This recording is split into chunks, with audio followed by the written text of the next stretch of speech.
Oregon played the game fans have been hoping for, but does that mean they're just right back into the national title conversation?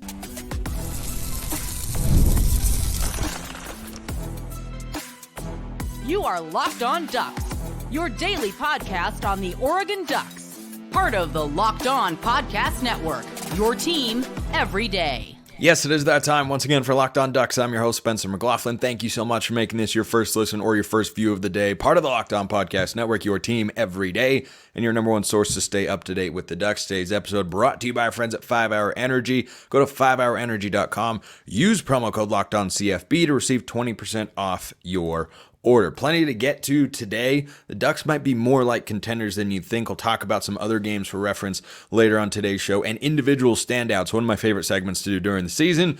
Who individually that maybe flew under the radar, maybe didn't, deserves a shout out from Saturday's game.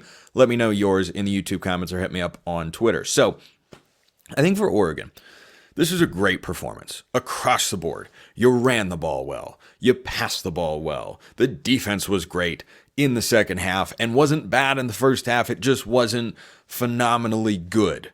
Not as good as it could have been. They showed that in the second half. You got the ball to a bunch of different receivers.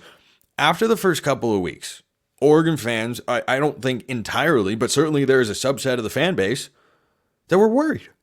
And you had national pundits that were worried. They were looking at Oregon and seeing what you and I were seeing, which is, hey, I don't know what version of Oregon this is, but it's not the one I saw on paper. Well, the one on Saturday is.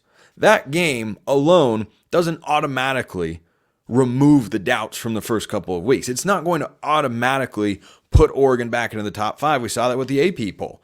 Oregon is inside the top 10, but they have still fallen 6 spots from where they were in the preseason. And no, I don't look at Oregon any differently than I have for the last few weeks. Yes, I know that they're capable of playing this way. I always thought they were capable of playing this way. They just weren't.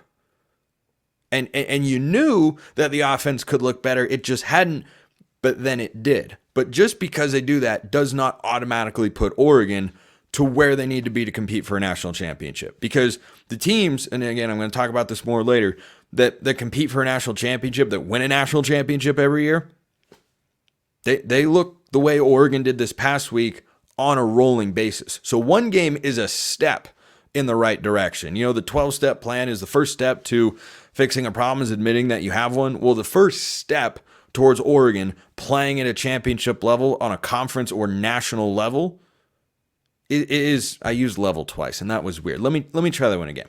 The first step towards Oregon competing for a national title or a conference championship, or perhaps both, was taken this past Saturday. There are still other steps to be taken. Dan Lanning was asked a question in his post-game press conference. I don't remember who asked it, but he was asked about whether Oregon, played closer to their standard. He said yes, that's what he said in his opening statement, but he was asked about whether the offense played perfectly. And he said, maybe. Ross James didn't take the field. That's my favorite stat from Saturday. My favorite stat, bar none, from Saturday. Ross James played as many snaps as you and me. We all played the same number. Anytime you keep the punter on the sideline for an entire game, I think Lanning kind of got caught off guard by that question a little. I think he, in his head, thought, yeah, that was a pretty perfect offensive game, but that's not a soundbite you want to put out there. That's not a message you want to send to your team. You don't want to have them feeling overconfident. I think we might have seen that in the first couple of weeks, and he knows what those consequences can be. But that was pretty close to a perfect offensive game. It wasn't a perfect game, but it was a really, really good game. If Oregon plays like that, the way they did for the most part last year after the loss to Washington, they played exceptionally good football. It doesn't mean every game was perfect. It doesn't mean that every game looked the way or ended the way that you wanted it to. But it meant that when Oregon lost that game up in Seattle, from that point on, they were playing at a national championship level. And that resulted in very few, if any, close games.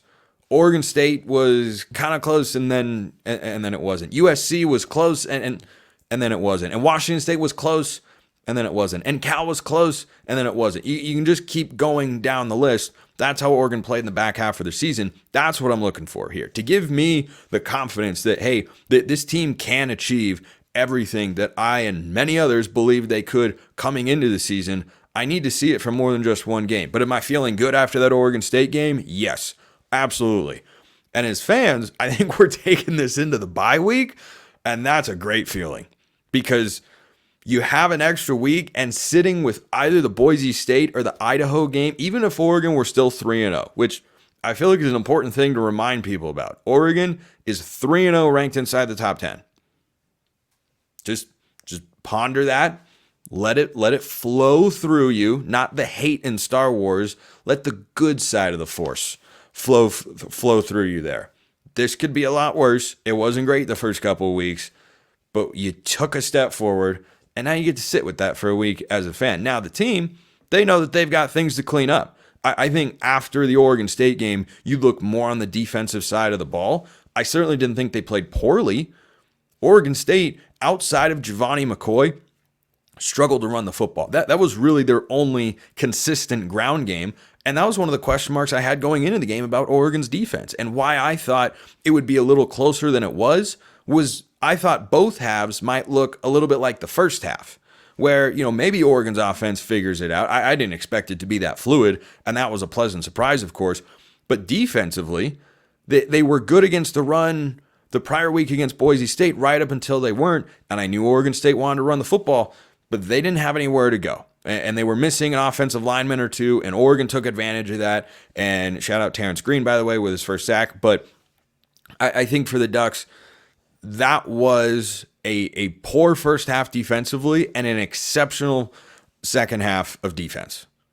And that matchup is not the toughest game Oregon is going to face this year, obviously. They're going to play significantly tougher opponents.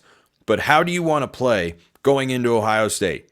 You want to be playing well. So you carry this into the break. You work on the areas where you feel need improvement, which I think are mostly on the defensive side of the ball. But still, as I've said through the first few weeks, defense is not a major concern, but you can always improve. Last year, didn't have major concerns about the offense. Were they playing perfect earlier in the year? No, they had a bunch of penalty issues. And Oregon cleaned up the penalties over the weekend. It doesn't mean there isn't going to be a game where Oregon doesn't have a high penalty count, because we've seen that through the first couple of games. But they fixed that stuff along the offensive line.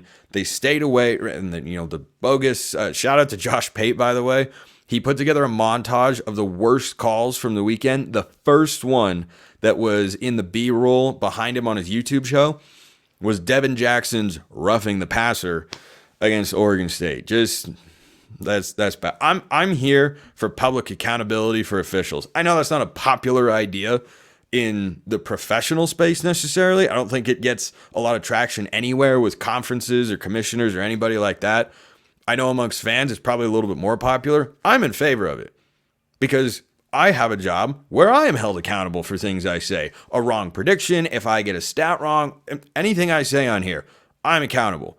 Coaches are accountable, players are accountable, and then officials are just not, because they are apparently toddlers who need to be coddled and kept away from the public sphere. But anyway, that's a digression there. For Oregon, the defense was good.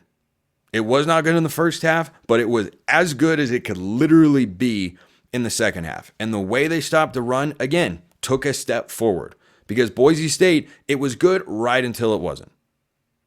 And against Oregon State, the running backs, they never got going. Yeah, Hankerson's a really physical runner. Jam Griffin's explosive.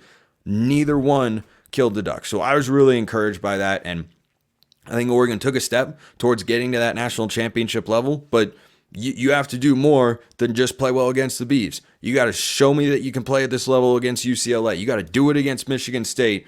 You got to go toe-to-toe with the Buckeyes and then continue that level all season long. It should be really fun. But heading into the bye week here, or I guess we're in the bye week now, I feel good about where Oregon's at. Not great, but good and significantly better because of the Oregon State game. Let me know your thoughts in the YouTube comments or hit me up on X, formerly known as Twitter. Speaking of the national championship picture, it's not as easy to play at your best every week as everybody might think. That's coming up next. Coming up right now is 5-Hour Energy. Do you have a to-do list to tackle? Do you want a little boost before your workout? Do you like getting juiced up before you watch sports? Well, guess what? Grab a 5-Hour Energy shot to stay alert, to do all of those things and whatever else you need. You want to get in the zone, 5-Hour Energy is the way to go. With zero sugar, convenient portable size, it's the perfect pick-me-up for getting stuff done. The 5-Hour Energy website has flavors galore like watermelon, tropical burst, grape, berry, and there's a flavor for everyone. So just go try them all. On the site, you even have the option to build your own 12-pack or you can build your own 24-pack. You choose the flavors and it's delivered right to your door, which is highly convenient, and that is the idea. If you go to 5hourenergy.com, that's the number 5hourenergy.com, and get some 5-Hour Energy, you can use my promo code LOCKEDONCFB to get 20% off your order. This offer is only valid until September 30th on one order, cannot be used with other promotions. The code is not good on subscription orders. Go to 5hourenergy.com today. Did you see what happened to that team in Athens? You may make of that playful jab whatever you'd like. Far be it from me to talk smack about Georgia. They're my preseason pick to win the national championship. I'm not wavering off that prediction. Did you see what happened in Lexington, Kentucky on Saturday? Georgia, the preseason number 1 team, went into Lexington and beat the Wildcats by a score of 13-12, which sounds like an extra inning baseball affair, but that was a football score. 4 field goals for Kentucky, Georgia with the 1 touchdown in the game. That's with an offense that has among the most composite talent in the country, maybe the number 1 pick in the 2025 NFL draft in Carson Beck, and they laid a dud against a team, mind you, in Kentucky that does not have major aspirations in the SEC this year, is working in a new quarterback, and just last week, on their home field, the same field where Georgia went in and struggled, Kentucky was boat raced by South Carolina, who is also an average team, maybe a little better than I thought coming into this year, because I thought they played very well against LSU. They had the game won on several occasions right until they didn't. I'm sure South Carolina fans will tell you it's because of the refs, but the point I'm making here and how this applies to Oregon is many of fans looked at the Idaho game and the Boise State game and said, what the heck is this? What are we doing here? And then you watch the Oregon State game and you go, where was this team? Where was that team? If the Georgia Bulldogs, the best program in the country, the best team in the country by my money, with the best head coach in all of college football, are capable of going out and laying an egg every now and then, I think Oregon should be allowed to as well. And I know that it's frustrating in the moment. I'm not trying to tell you to not feel that way. How do you think Georgia fans were feeling during that game? What do you think Georgia Twitter was like? What do you think was racing through the minds of everybody who thought Georgia would win the national championship down there in Athens? This isn't good. But you know what happened? Georgia found a way to win the football game. You're not always going to have your best. An opponent that shouldn't be able to push you sometimes does. Another example, just from this season,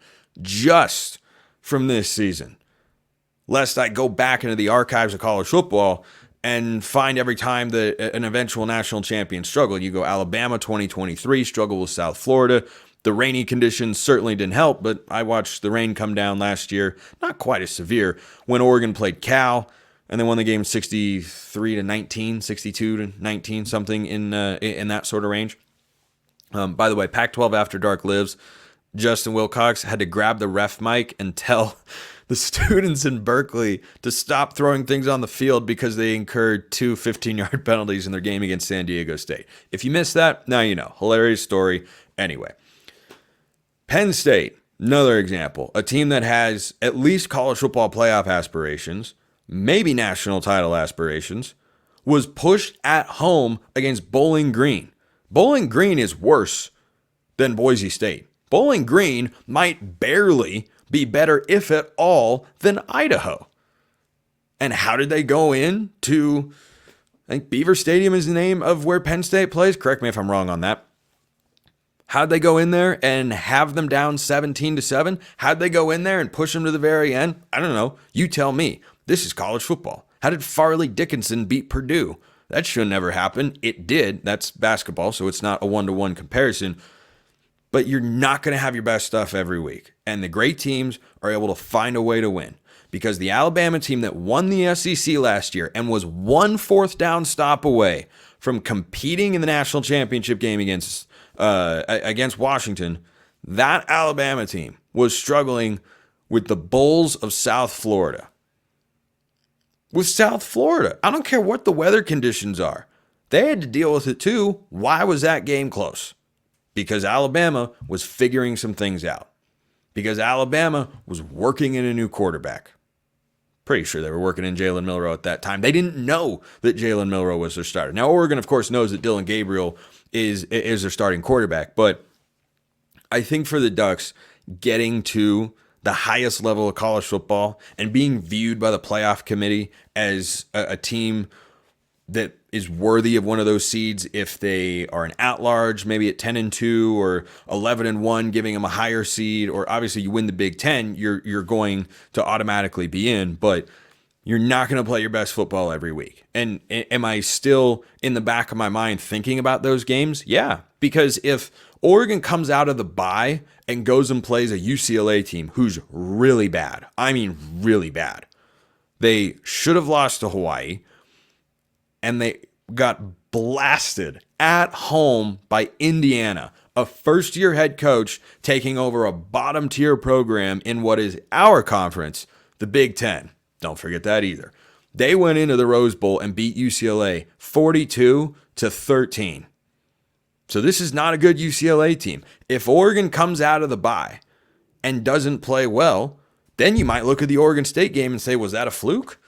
Was that just you had the juices pumping for a rivalry game, and that's what spurred the team to play that well? That's why the offensive line was so dominant? I don't think that's the case, but you don't know what's going to happen until the game actually takes place. But it's easy to overreact to one game, and I react to every single game that Oregon plays. But I've had messages from fans this year who have felt like, season's already done. This team can't do it. They can't do this. Well, it only takes one game to change your mind in either direction, and it shouldn't. It should take several games. You need multiple data points before you know for sure what this team is capable of on the field. Because I know on paper that they can compete for a national championship. I know on paper they're one of the 5 best teams in all of college football. I mean, Alabama in week 2 even was struggling again with South Florida. That's a team that is in the same class of football teams as Boise State this year, at home. And South Florida was pushing them. Do you think Alabama stinks? Do you think Alabama can't compete for a national championship? They're finding ways to win. They're not playing their best football. You know when you need to be peaking? At the end of the year. There is such a thing as peaking too early. I think it's more a case in the NFL where they have a significantly longer season. 12 regular season games in college, 17 in the NFL. But this applies more in baseball, but it can be easily drawn out in any sport. You got to peak at the right time. You have to be playing your best football by the end of the year. When you look at the best coaches in the history of the NFL, Bill Belichick, Andy Reid, Pete Carroll's in that conversation, but Belichick especially. And I think Andy Reid has developed this over the last couple of years. Look at the Chiefs last season. They stunk a little bit.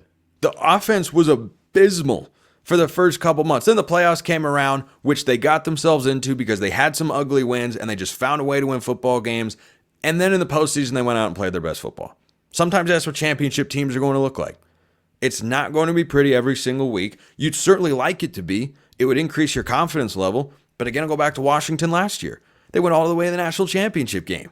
They didn't play their best football until the playoff. They found ways to win. And you got to address issues because in the long run, those can come back to bite you. When you play a great team, you can absolutely have a penalty be a crucial situation that costs you the game. Or you can have a miscue that you look back and go, boy, that's why they didn't win the football game. But I'm not riding off Oregon. I don't think people are writ large, especially after this game against Oregon State. but nor am I swinging the pendulum in the other direction. Oh, Oregon's back. They're 100% one of the 5 best teams. Like, no, they've taken a step along that particular path, and I hope they continue to do so, especially coming out of the bye, because as I said, UCLA, they're not any good. Let me know your thoughts in the YouTube comments. College football is a wild time. And Oregon, I'll remind you, is 3-0 in a top 10 team, should be 5-0 going into Ohio State and set up the big showdown that I know everybody is excited for. One of my favorite things about having the season back is talking individual standouts. If you think I missed one, this segment's coming up next, by the way. If you think I missed one, shoot me a note, Twitter, DM, become a Locked On Ducks insider, and get a free 14-day trial and get all sorts of other perks. That link in the description below. Those individual standouts, my favorite ones, they're coming up next. You've heard us talk a lot about FanDuel, right? Well, there's a reason. FanDuel's America's #1 sportsbook. We have something a little different for you. Now through September 22nd, all FanDuel customers can bet $5 and get a 3-week free trial of NFL Sunday Ticket from YouTube and YouTube TV. Then with the YouTube TV base plan, you'll be able to watch every regular season Sunday afternoon out-of-market game. All you need is a Google account and a current form of payment, and you can cancel anytime. If you've got faith in the Ducks, you can go bet them on every single game they play this year. If you've got no faith in the Ducks, you can bet against them. And by the way, you might want to fade whatever my score prediction is in relation to the spread. I'm 0-3. Picking Oregon to cover or not cover the spread through the first 3 games of the season. It's not an easy thing that's where my score predictions have fallen. They've been incorrect. Last year I was quite good. Last year I think I was 9-3 picking Oregon to cover and not cover. 9-3, 8-4 in that sort of range, which is quite good. But either way, you should go check out FanDuel. It's America's #1 sportsbook. Just visit FanDuel.com. Download America's #1 sportsbook. FanDuel, our official sportsbook sponsor here at the Locked On Network. I love me some individual standouts, and I don't know that any individual in this game outside of Dylan Gabriel stood out more than Bryce Betcher. From the very first play, Betcher is out there setting the tone. And they said on the broadcast Jeffrey Basso was on a snap count. That looked to be the case, and they highlighted Brock Huard, Jason Benetti with Allison Williams on the sideline. That is chef's kiss of broadcast crews, and shall we say the overall production value was better than what was on Peacock last week. I think we all agree on that note, and we agree that Bryce Betcher's awesome. He is one of, I believe, the 5 leading tacklers in all of college football right now. He had 11 tackles, only duck in double figures this past week against the Beavs. 2 pass breakups. I thought he had the interception on the first play. I was frankly surprised that he didn't, because that's got to be right in his wheelhouse. Tracking a ball into your hands. I think the Gold Glove center fielder is usually pretty good at that, but he's just everywhere. I mean, he is playing. Dan Lanning said after the game that he wishes he had 11 Bryce Betchers. I wish Oregon had 22.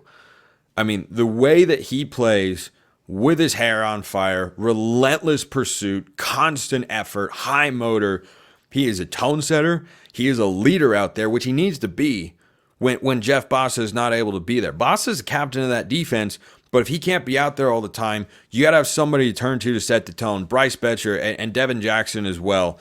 Jackson had a really good game, but Betcher's leading the way. He looks like the most important Oregon defensive player through the first couple of games. PFF has given him all sorts of love with his grades through 3 games this season, and rightfully so. He has been utterly phenomenal, and he's just fun to watch. He's fun to watch. I think him being a 2-sport athlete makes him even more exciting for Duck fans to just see him, playing his final college football season, knowing he's going to go pro in something other than sports, but really it's just a different sport, of course. I think he's just phenomenal. I think he's becoming a fan favorite really quickly. And there's something authentically pure and kind of old school about Betcher. Not just that he plays 2 sports or that he stuck around with Oregon for the last several years, but he's not going to the NFL. He's not, however much NIL money he's getting, if any, not one of the more lucrative deals on the team. You know why he's there? He loves playing football. He just likes to hit guys and go out there and make plays and fight with his boys every week. And boy, is he doing a heck of a job. But he's not going on to the NFL because he doesn't have those sorts of NFL traits, and that's okay because he can be a great baseball player. But this is one of the better two-way athletes that I think Oregon has had in recent memory. I mean, what can't he do? On the baseball field, led Oregon to back-to-back super regionals, was a bigger part of this year's team than the previous year. But, man, that guy is just a football machine, and I love watching him play. 11 tackles, 2 pass breakups. That's pretty good. Next guy, Poncho, stud. I mean, Poncho's had a slow start to the year. He'd been shuffled around, right guard, center. I don't know if he took any snaps at left guard, but he was not doing well through the first couple of weeks. His PFF grades reflected that, and I think when you just watch the games, a lot of people along the offensive line had struggled. But Poncho in particular was not living up to the standard that he set for himself last year when he was Oregon's 6th offensive lineman most of the season. He really did on Saturday. No snap issues. I believe there was only 1 penalty on the entire offensive line. Somebody can check me on that, but there were 3 penalties against Oregon. One was the roughing the passer. One was a hold. I forget who it was on. And then there was one more.